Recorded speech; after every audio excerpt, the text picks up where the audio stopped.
Hello welcome guys, मैं हूं मंजय और आज हम लोग क्लास 12 के केमिस्ट्री का चैप्टर 1 जिसका नाम है ठोस अवस्था के बारे में डिस्कस करने वाले हैं। तो आइए शुरू करते हैं।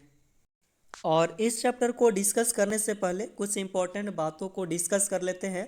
जैसा कि हम लोग पहले से भी जानते हैं कि प्रकृति में जो पदार्थ पाया जाता है वह तीन भौतिक अवस्थाओं में पाया जाता है। एक होता है ठोस, यानी कि ठोस अवस्था में पाया जाता है। दूसरा द्रव अवस्था में पाया जाता है और तीसरा जो पाया जाता है वह गैसीय अवस्था में पाया जाता है। यह हम लोग पहले से भी जानते हैं, ठीक है। और इन तीनों अवस्थाओं को एक दूसरे में अंतः परिवर्तन किया जा सकता है। जैसे अगर हम तापमान में परिवर्तन कर दें, तापमान को बढ़ा दें या तापमान को घटा दें, तो इन तीनों भौतिक अवस्थाओं में परिवर्तन हम लोगों को देखने को मिल सकता है। और हम लोगों ने बहुत सारे ऐसे एक्टिविटीज़ भी किया है, बहुत सारे ऐसे एक्टिविटीज़ देखे भी हैं जो डेली लाइफ में घटती रहती है। अगर कोई ठोस पदार्थ है और उसको बहुत ही ज़्यादा तापमान पर यदि गर्म कर दे तो वह ठोस पदार्थ द्रव में बदल सकता है, या फिर किसी द्रव को बहुत ज़्यादा तापमान पे गर्म किया जाए तो वह द्रव गैस में बदल सकता है, या फिर कोई गैसीय पदार्थ है या फिर कोई गैस है, अगर उसको बहुत ही ज़्यादा टेम्परेचर या बहुत ही ज़्यादा तापमान को कम कर दिया जाए तो वह जो गैस है द्रव में बदल सकता है। तो इस प्रकार से बोल सकते हैं कि जो पदार्थ की जो तीनों अवस्थाएं होती हैं वह एक दूसरे से अंतः परिवर्तनशील होती है या उनमें अंतः परिवर्तन होते रहता है। तो हम लोग बोल सकते हैं कि पदार्थ की जो अवस्थाएं हैं वह दो बातों पर निर्भर करती है। पहली बात बोल सकते हैं कि उनमें जो अंतः आणविक आकर्षण बल है उस पर निर्भर कर सकती है, और दूसरा जो बोल सकते हैं अवयवी कणों की जो ऊष्मीय ऊर्जा है उस पर निर्भर कर सकती है। और कैसे निर्भर करेगी, हम लोग इसको समझने का प्रयास करते हैं। मान लेते हैं कि कोई पदार्थ है और उस पदार्थ के जो अवयवी जो कण है, अवयवी कण का मतलब है कि उसके अणु को बोल सकते हैं, उसके परमाणु को बोल सकते हैं, या फिर उसके आयन को भी बोल सकते हैं। तो कोई पदार्थ का जो अवयवी कण है और उस अवयवी कण की जो ऊष्मीय ऊर्जा है उसको यदि बढ़ा दें तो ऊष्मीय ऊर्जा कैसे बढ़ेगा, यदि हम तापमान बढ़ाते हैं तो उसकी जो ऊष्मीय ऊर्जा है वह अपने आप बढ़ जाएगी। अगर ऊष्मीय ऊर्जा बढ़ेगी तो उनमें गतिज ऊर्जा भी क्या होगी, बढ़ जाएगी। बात समझ में आ रहा है। अगर कोई पदार्थ है और उस पदार्थ का जो अवयवी कण है और उस अवयवी कण की अगर ऊष्मीय ऊर्जा बढ़ाना है तो हम लोगों को तापमान बढ़ाना होगा, और यदि ऊष्मीय ऊर्जा बढ़ रहा है तो इसका मतलब उनमें जो गतिज ऊर्जा होगा वो भी बढ़ेगी। अब जब गतिज ऊर्जा बढ़ेगा तो उसमें क्या होगा कि कणों के बीच का जो आकर्षण बल होगा वह कमजोर होता जाएगा, जिसके वजह से बोल सकते हैं उसका जो गलनांक बिंदु है वह ठोस पदार्थ से द्रव में बदल जाएगा। बात समझ में आ रहा है। अगर कोई ठोस पदार्थ है और उस ठोस पदार्थ के बीच का जो आकर्षण बल होगा वह जितना ज़्यादा मजबूत होगा, अगर हम उसको गर्म करेंगे तो पहली बात उसके कणों में ऊष्मीय ऊर्जा का मान बढ़ेगा, और ऊष्मीय ऊर्जा जब बढ़ेगा तो उस उनके जो कण होंगे उसके कण का जो गतिज ऊर्जा होगा उनमें वृद्धि होगा, यानी कि गतिज ऊर्जा बढ़ेगी। जब गतिज ऊर्जा बढ़ेगी तो अंतर आणविक जो बल होगा वह कमजोर हो जाएगा, वह टूटने लगेगा, तो ठोस जो होगा वह धीरे धीरे द्रव में बदलना शुरू हो जाएगा। तो इस प्रकार से बोल सकते हैं कि जो पदार्थ की जो अवस्थाएं हैं इस प्रकार से बदल सकती है। बात समझ में आ रहा है। और क्लास 11th में पदार्थ की गैसीय अवस्था के बारे में आप लोग जरूर पढ़े होंगे, और यहाँ पे 12 में हम लोगों को पदार्थ की दो अवस्थाएं ठोस अवस्था और द्रव अवस्था के बारे में पढ़ना है। जो इस वीडियो में हम लोग जो पढ़ने वाले हैं वह होगा ठोस अवस्था, है ना। पदार्थ की ठोस अवस्था के बारे में हम लोग पढ़ने वाले हैं। और जैसा कि हम लोग जानते हैं कि ठोस का कुछ ना कुछ अपना कैरेक्टरिस्टिक होता है, कुछ ना कुछ उसका गुण होता है, कुछ ना कुछ प्रॉपर्टीज होता है। तो सबसे पहले हम लोग उसको डिस्कस करते हैं। और पहले से भी जानते हैं कि जो ठोस पदार्थ होता है, ठोस का आकृति, आकार, आयतन जो होता है वह निश्चित होता है। और अगर किसी ठोस पदार्थ को किसी बर्तन में रख दिया जाए तो वह किसी का आकार नहीं लेता है, क्योंकि इसका आकार, आकृति, आयतन वह अपने आप निश्चित होता है। यहाँ तो बात समझ में आ रही है।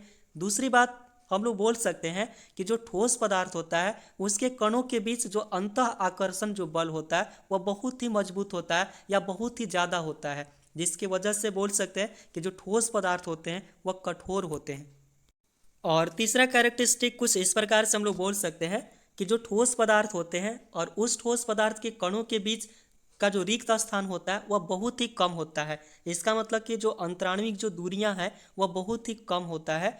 और चौथा कुछ इस प्रकार से बोल सकते हैं कि इनमें अवयवी कणों का जो विसरण होता है वह नगण्य होता है। विसरण का मतलब बोल सकते हैं कि उनके कणों का जो बहाव होता है वह नहीं होता है। और पांचवा कैरेक्टरिस्टिक कुछ इस प्रकार से हम लोग बोल सकते हैं कि ठोस का जो घनत्व होता है वह द्रव और गैस की तुलना में बहुत ही अधिक होता है। और छठा कैरेक्टरिस्टिक को कुछ इस प्रकार से हम लोग बोल सकते हैं कि जो ठोस पदार्थ होते हैं वह असंपीड्य होते हैं। असंपीड्य का मतलब होता है कि उसको दबाया नहीं जा सकता। अगर हम लोग उसको दबाने का प्रयास करते हैं और उस पर जो बल लगाते हैं, अगर उस बल को हटा लिया जाए तो वह जो ठोस पदार्थ होगा पहले जिस अवस्था में होगा वह उसी अवस्था में आ जाता है। इसका मतलब कि जो ठोस पदार्थ है उसमें प्रत्यास्था का गुण पाया जाता है। प्रत्यास्था का मतलब होता है कि अगर कोई पदार्थ है और उस पदार्थ को अगर बाहर कोई फोर्स लगाया जाए और उस फोर्स को हटा लिया जाए तो पहले जिस शेप में होगा, पहले जिस अवस्था में होगा वह उसी अवस्था में वापस आ जाए, तो इसी गुण को बोलते हैं प्रत्यावस्था। यहाँ तक बात समझ में आ रही है। और सातवां कैरेक्टरिस्टिक को कुछ इस प्रकार से बोल सकते हैं, जो ठोस पदार्थ होते हैं उसके जो अवयवी जो कण होते हैं वे अपनी माध्य स्थिति के आसपास उनमें कंपन होता है। ठीक है, अब हम लोग ठोस का वर्गीकरण करने का प्रयास करते हैं। तो सबसे पहले ठोस को हम लोग दो प्रकार से बांट सकते हैं। पहला बांट सकते हैं क्रिस्टलीय ठोस, जिसको वास्तविक ठोस भी कहते हैं, और दूसरा बांट सकते हैं हम लोग अक्रिस्टलीय ठोस, जिसको आभासी ठोस भी कहते हैं। और इसी प्रकार से क्रिस्टलीय ठोस को चार प्रकार से हम लोग बांट सकते हैं। पहला बांट सकते हैं जिसको बोल सकते हैं आणविक ठोस, दूसरा हो सकता है आयनिक ठोस, तीसरा हो सकता है धात्विक ठोस, और चौथा हो सकता है सहसंयोजक ठोस, या जिसको नेटवर्क ठोस के भी नाम से जानते हैं। ठीक है, और इसी प्रकार से जो आणविक ठोस है, आणविक ठोस को भी तीन प्रकार से हम लोग बांट सकते हैं। एक बांट सकते हैं अध्रुवीय आणविक ठोस, दूसरा बांट सकते हैं ध्रुवीय आणविक ठोस, और तीसरा जो बांट सकते हैं हाइड्रोजन आबंधित आणविक ठोस। ठीक है, और यदि देखा जाए तो ठोस जो होता है उस ठोस के उसके अवयवी कणों के आधार पे ठोस को दो भागों में वर्गीकृत किया जा सकता है।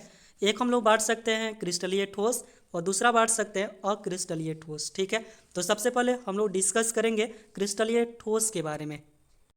और यदि क्रिस्टलीय ठोस का जो सामान्य अभिलक्षण होते हैं, सामान्य अभिलक्षण का मतलब हो सकता है कि उसका जो प्रॉपर्टीज होता है, जो कैरेक्टरिस्टिक होता है, कुछ इस प्रकार से हम लोग बोल सकते हैं। पहला कैरेक्टरिस्टिक की अगर बात की जाए तो बोल सकते हैं कि जो क्रिस्टलीय ठोस होता है उनमें जो अवयवी जो कण होते हैं उसका निश्चित और नियमित ज्यामिति व्यवस्था में जो पैटर्न होता है उसमें व्यवस्थित होते हैं। इसका मतलब जो क्रिस्टलीय ठोस का जो कण होते हैं उसका निश्चित एक बोल सकते हैं ज्यामिति व्यवस्था होता है। ज्यामिति व्यवस्था किस प्रकार से होगा, जैसे अगर मान लेते हैं उसका कंस्टिट्यूएंट पार्टिकल्स में ए है और बी है, तो कुछ इस प्रकार से हम लोग बोल सकते हैं, अगर ए है तो बाद में क्या आएगा, फिर बी आएगा, फिर क्या आएगा, ए आएगा, फिर क्या लिख सकते हैं बी, फिर क्या लिख सकते हैं ए, फिर क्या लिख सकते हैं बी।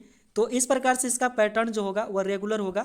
रेगुलर का मतलब एक प्रकार का सुव्यवस्थित होगा। ठीक है, और यदि यहाँ पे ए है तो नीचे क्या होगा, इसका जस्ट उल्टा बी, फिर एक ए होगा, फिर क्या हो सकता है बी। मतलब इस प्रकार से उसका अरेंजमेंट जो होगा, उसके जो कंस्टिट्यूएंट जो पार्टिकल्स होंगे, मतलब उसका जो अवयवी जो कण होगा, उसका जो बनावट होगा या फिर उसका जो पैटर्न होगा, व्यवस्था जो होगा, वह एक प्रकार का नियमित व्यवस्था होगा। बात समझ में आ रही है। और दूसरा कैरेक्टरिस्टिक की अगर बात की जाए तो बोल सकते हैं हम लोग कि इनमें जो अवयवी कण होता है एक निश्चित और नियमित ज्यामितीय व्यवस्था होने के कारण दीर्घ परासी व्यवस्था में व्यवस्थित होते हैं। दीर्घ परासी का मतलब हम लोग कुछ इस प्रकार से बोल सकते हैं, इसका मतलब होता है कि निश्चित जो अंतराल होता है उसके बाद इसकी जो व्यवस्था होती है वह पुनरावृत्ति होती है। पुनरावृत्ति का मतलब होता है कि वह बार बार रिपीट करेगा। जैसा कि पहला जो कैरेक्टरिस्टिक था उसमें हम लोग समझ चुके थे कि जैसे अगर मान लेते हैं कि एक ए है फर्स्ट पार्टिकल्स, अगर दूसरा पार्टिकल्स बी मान लिया जाए तो इसका जो रेगुलर होगा, रेगुलर का मतलब बोल सकते हैं इसका जो अंतराल होगा वह पुनरावृत्ति करेगा, मतलब बार बार वो चीज़ें रिपीट करेगी। अगर ए है तो बी होगा, फिर ए है तो फिर बी होगा, मतलब इस प्रकार से इसका पैटर्न जो होगा वह लगातार बढ़ता जाएगा, है ना। जैसे अगर ऊपर ए है तो नीचे हम लोग बी लिख सकते हैं, फिर ए लिख सकते हैं, मतलब इसका बोल सकते हैं इस टाइप का अरेंजमेंट होता है जो रेगुलर होता है, मतलब उसका नियमित होता है। ए के बाद बी, बी के बाद ए, फिर बी, फिर बी के बाद ए बी पैटर्न जो होगा वह चलता रहेगा। बात समझ में आ रही है। और तीसरा कैरेक्टरिस्टिक कुछ इस प्रकार से बोल सकते हैं, जैसा कि हम लोग जानते हैं कि समय के साथ यदि तापमान को कम कर दिया जाए, यानी कि तापमान में जो गिरावट आता है उसको शीतलन कहते हैं। बात समझ में आ रही है, यानी कि टाइम के साथ जो टेम्परेचर कम होगा तो उसको बोलते हैं शीतलन। अगर देखा जाए जो क्रिस्टलीय ठोस का जो गलनांक होता है वह काफ़ी ज़्यादा ऊंच होता है या फिर बोल सकते हैं निश्चित होता है, या एक नियत ताप पर द्रव में बदलते हैं। जैसे अगर हम बात करते हैं अगर किसी भी कोई भी ठोस पदार्थ का, तो उस ठोस पदार्थ में जो क्रिस्टलीय ठोस पदार्थ होगा उसका जो गलनांक होता है वह एक निश्चित होता है, मतलब एक निश्चित तापमान पर द्रव में बदलता है। लेकिन जब तक वह पूरी तरह से ठोस जो होगा वह द्रव में नहीं बदलता है तब तक जो तापमान होता है वह स्थिर रहता है ना। यानी कि अगर मान लेते ठोस पदार्थ है वह कंप्लीटली यदि द्रव में जब तक नहीं बदलता है तब तक उसका जो तापमान होगा एक स्थिर होगा। कैसे होगा अभी हम लोग इसको ग्राफ से समझेंगे। जैसे यहाँ पे हम लोग बोल सकते या फिर और बोल सकते इसी प्रकार से कि जबकि इनकी द्रव को जब ठंडा करके ठोस में बदला जाता है तो जो स्थिर तापमान पर वे ठोस जो होते हैं वे परिवर्तित हो जाते हैं। इसका मतलब क्या बोल सकते हैं कि अगर मान लेते उसी का जस्ट उल्टा कर दे तो बोल सकते हैं कि अगर मान लेते द्रव अवस्था में ठोस पदार्थ का यदि द्रव में वह कन्वर्ट हो गया, द्रव से अगर हमको ठोस में कन्वर्ट करना है तो तापमान को क्या करेंगे, कम करेंगे, और जब तक वह कंप्लीटली ठोस में नहीं बदल जाता वह द्रव तब तक वहाँ पे भी जो तापमान होता है वह स्थिर होता है। बात समझ में आ रही है। और अतः इनका जो शीतलन का जो वक्र होता है असतत प्राप्त होता है। वह किस प्रकार से होता है अब हम लोग उसको देखते हैं। और यहाँ पे हम लोग समझ सकते हैं कि अगर मान लिया जाए कि एक्स एक्सिस है और एक्स एक्सिस पे यदि समय को लिया जाए और वाई एक्सिस पे यदि तापमान को लिया जाए तो आप यहाँ पे देख सकते हैं कि जो क्रिस्टलीय जो ठोस पदार्थ होता है जब समय जीरो होता है या फिर समय स्टार्टिंग की अगर बात किया जाए तो जो क्रिस्टलीय जो पदार्थ होता है या क्रिस्टलीय जो ठोस होता है उसका जो गलनांक होता है वो काफ़ी ज़्यादा ऊंच होता है, जैसा कि आप ए पॉइंट पे आप देख सकते हैं, है ना। फिर उसको क्या करते हैं, समय जैसे जैसे बढ़ता जाता है तापमान को बढ़ाया जाता है, तो जैसे जैसे तापमान जब बढ़ाते हैं तो उसका जो वह क्या होता है द्रव में कन्वर्ट होना स्टार्ट हो जाता है ना। जब द्रव में कन्वर्ट होगा तो उसका जो गलनांक होगा वो धीरे धीरे क्या होगा, कम हो जाएगा। बात समझ में आ रहा है? जैसे कि आप देख सकते हैं ए से बी की तरफ क्या हो रहा है, वो घट रहा है। फिर बी से सी जो है यह क्या चीज़ है, किसका स्टेट बोल सकते हैं, यह ठोस और द्रव का है। मतलब यहाँ पे क्या हो रहा है कि कोई भी जो ठोस है वह कंप्लीटली किस में कन्वर्ट हो रहा है, द्रव में कन्वर्ट हो रहा है। बात समझ में आ रही है? कंप्लीटली किस में कन्वर्ट हो रहा है, द्रव में। अब जब तक वह टोटल मतलब पूरी तरह से द्रव में कन्वर्ट नहीं हो जाता तब तक उसका जो टेम्परेचर है वह क्या होता है, एक निश्चित मतलब बोल सकते हैं निश्चित रहता है, एक प्रकार का स्थिर रहता है ना। जैसा कि आप देख सकते हैं बी और सी में किसी भी प्रकार का तापमान में कोई परिवर्तन नहीं हो रहा है। इसका मतलब यहाँ पे तापमान जो है वह स्थिर है और यही जो स्टेट है वह ठोस और द्रव दोनों का है। और आप देख सकते हैं जैसे कंप्लीटली वह द्रव में कन्वर्ट हो जाता है तो उसका तापमान जो होता है वह क्या होता है, कम हो जाता है। और वैसे भी हम लोग जानते हैं कि जो द्रव होता है, द्रव का जो क्वथनांक होता है वह क्या होता है, मतलब उसका जो गलनांक होता है वह कम होता है, क्योंकि द्रव पहले से द्रव में है। बात समझ में आ रही है? और चौथा कैरेक्टरिस्टिक कुछ इस प्रकार से हम लोग बोल सकते हैं कि यदि कोई क्रिस्टलीय ठोस पदार्थ है तो वह जो ठोस पदार्थ होता है वह छोटे छोटे जो क्रिस्टल होते हैं उससे वह मिलकर बना होता है। तो इसलिए बोल सकते हैं क्रिस्टलीय ठोस जो होता है वह लघु क्रिस्टलों की बड़ी संख्या का समूह होता है, यानी कि छोटे छोटे जो क्रिस्टल होते हैं उससे वह मिलकर बनता है। और पांचवा कैरेक्टरिस्टिक जो है वह काफ़ी ज़्यादा इम्पॉर्टेंट है, देख सकते हैं, जिसको बोल सकते हैं विषम दैशिकता, है ना। विषम दैशिकता का मतलब होता है कि जब किसी ठोस के भौतिक गुणों, जैसे अगर मान लिया जाए उसका अपवर्तनांक हो गया या ऊष्मा चालकता हो गया या फिर कठोरता हो गया या फिर और भी बहुत सारे जो उसका क्रिस्टलीय जो भौतिक जो गुण है उसमें अगर देखा जाए तो उसके जो मान होता है वह भिन्न भिन्न दिशाओं से मापने पर असमान प्राप्त होता है ना। यानी कि कोई भी जो आपका क्रिस्टलीय ठोस होगा उसमें जो भौतिक गुण, जैसे अगर अपवर्तनांक उसमें अगर मापे या फिर ऊष्मा चालकता मापे या फिर कठोरता मापे, है ना, अलग अलग दिशाओं से मापे तो वह अलग अलग आएगा। कैसे आएगा अभी हम लोग इसको ग्राफ से समझने वाले हैं। तो हम लोग बोल सकते हैं कि जो क्रिस्टलीय ठोस पदार्थ होते हैं वह विषम दैशिक प्रकृति के होते हैं, है ना। वह कैसे होता है यहाँ पे हम लोग ग्राफ से समझने का प्रयास करते हैं। जैसा कि अगर मान लिया जाए यह एक क्रिस्टलीय ठोस का मान लेते हैं डायग्राम है और इसमें सपोज मान लेते हैं कि यह जो बिंदु है ए को रिप्रेजेंट कर रहा है, ठीक है, और डॉट जो बिंदु है वह बी को रिप्रेजेंट कर रहा है, ठीक है। तब देख सकते हैं ए है, ए है, ए है, और ये क्या चीज़ है, बी है। बात समझ में आ रहा है? ए है, बी है, फिर ए है, फिर बी है, ठीक है।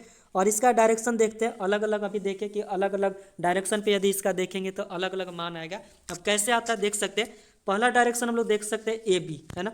ए बी एक लाइन ड्रॉ कर दिए, देख सकते हैं ध्यान से।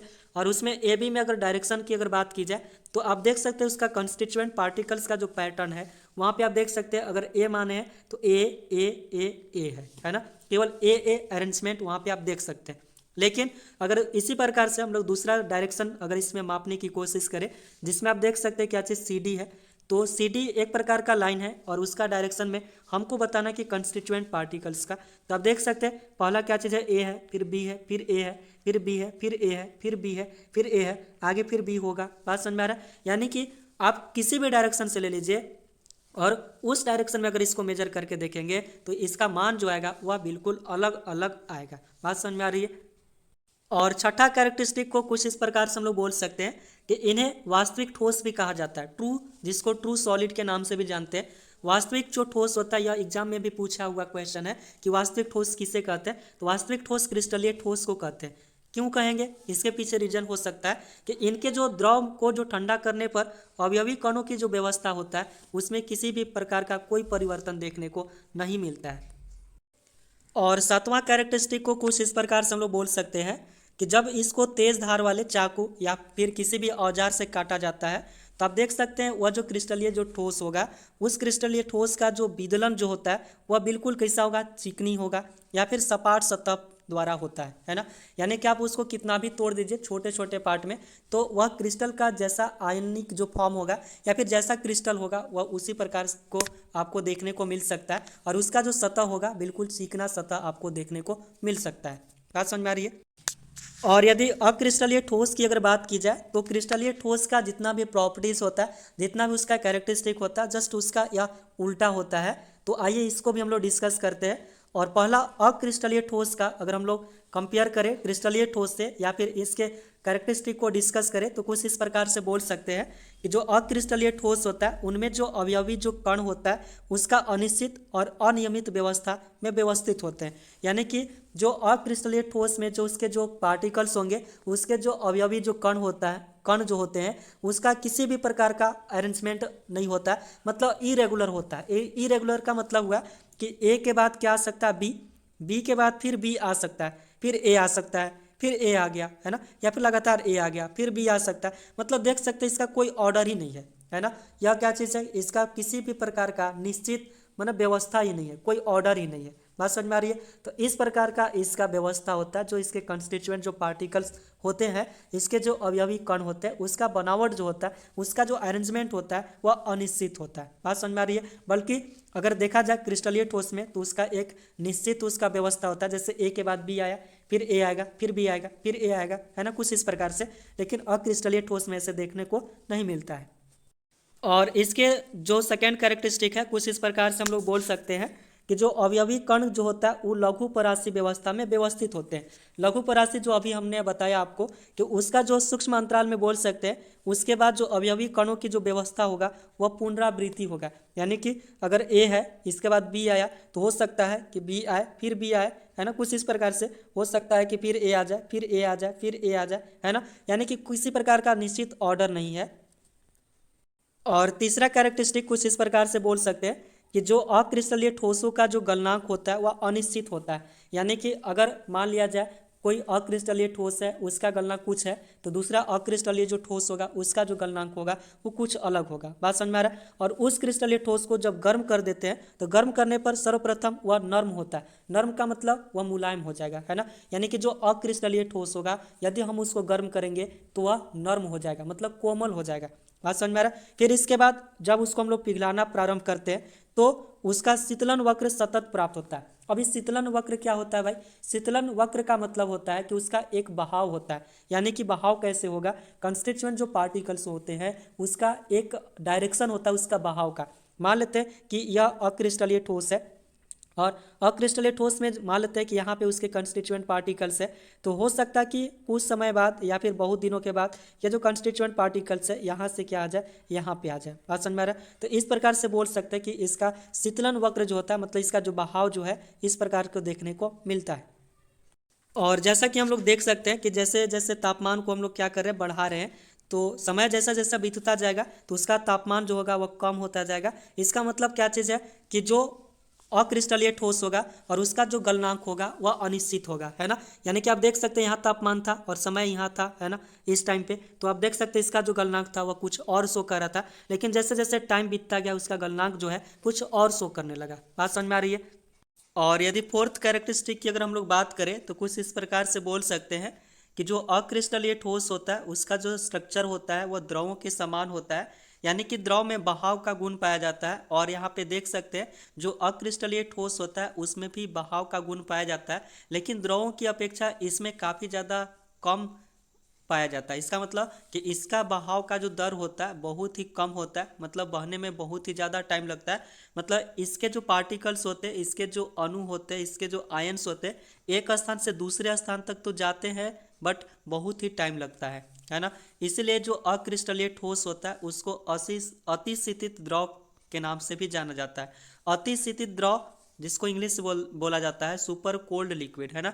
यह भी एग्जाम में पूछा हुआ क्वेश्चन है कि जो अतिशीतित द्रव मतलब सुपर कोल्ड जो लिक्विड है वह किसे कहते हैं, तो उसे बोला जाता है अक्रिस्टलीय ठोस को बोला जाता है। बात समझ में आ रही है। जैसे एग्जाम्पल के लिए अगर हम लोग बात करें तो कुछ इस प्रकार से बोल सकते हैं कि जो पुरानी जो खिड़कियां होते हैं वो जो शीशा जो उसमें लगा होता है उसका नीचे का जो पार्ट होता है वो मोटा हो जाता है और ऊपर का जो पार्ट होता है वो पतला हो जाता है, क्योंकि कांच जो है यह एक प्रकार का अक्रिस्टलीय ठोस है। और अक्रिस्टलीय ठोस कैसा गुण शो करता है, उसमें प्रवाह का गुण पाया जाता है और उसको हम लोग अतिशीतित द्रव के नाम से भी जानते हैं।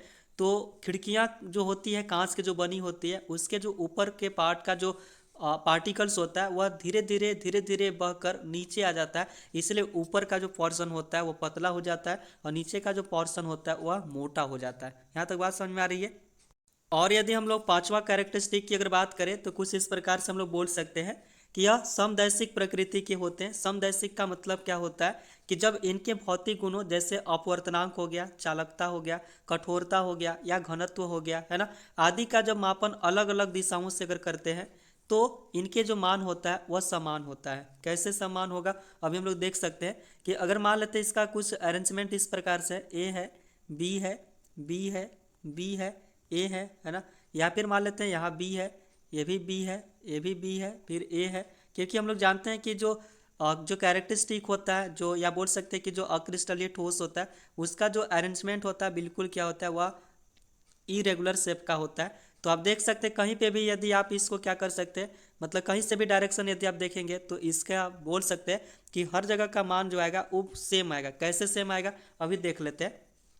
सपोज मान लेते हैं कि यह उस अक्रिस्टलीय ठोस का जो आयन्स होते हैं उसका यह अरेंजमेंट है और हम क्या करें यहाँ पे इसको बोल सकते हैं इस प्रकार से दो लाइन ड्रॉ किए, मतलब हमको डायरेक्शन देखना है। तो डायरेक्शन में आप देख सकते हैं कि फर्स्ट में आप देख सकते हैं इसका कैसा डायरेक्शन है, ए है, फिर बी है, फिर ए है, फिर ए है। इसका मतलब इसका डायरेक्शन में यदि आप देखें तो कोई जो कंस्टिट्यूएंट जो पार्टिकल्स है वह इरेगुलर जुड़ा हुआ है या इरेगुलर अरेंज है ना।